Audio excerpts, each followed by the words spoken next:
TV सत्यमेव व्रतम। कळमनुरी विधानसभेमध्ये 2024 निवडणुकीत अनेक घडामोडी घडताना दिसत आहेत।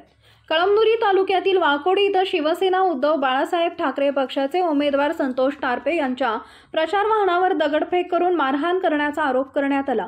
अशातच माजी खासदार शिवाजी माने यांनी कळमनुरी पोलीस स्टेशनमध्ये तक्रार दिली आहे की कळमनुरी विधानसभेचे आमदार तथा शिवसेना शिंदे गटाचे उमेदवार संतोष लक्ष्मण बांगर यांचे सावरखेडा या गावामध्ये असलेल्या फार्म हाऊस इथं मागील 4 दिवसांपासून कोणत्याही परवानगीशिवाय त्या ठिकाणी मंडप टाकून व लाऊडस्पीकर राहून बेकायदेशीररित्या लोकांना जमा करून पैशाचं वाटप करून आचारसंहितेचा भंग होतोय।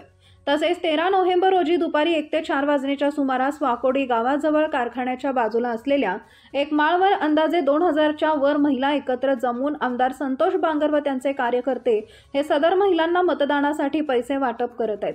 शिवाजी मानेंच्या या तक्रारीवरून आमदार संतोष लक्ष्मणराव बांगर यांच्या विरोधात भारतीय न्याय समितीच्या विविध कलमांमुळे कळमनुरी पोलीस ठाण्यामध्ये गुन्हा दाखल करण्यात आला। माजी खासदार शिवाजी माने यांच्या तक्रारीवरून आमदार संतोष बांगर यांच्यावर पैसे वाटप असल्याचा आरोप करत गुन्हा दाखल करण्यात आलाय।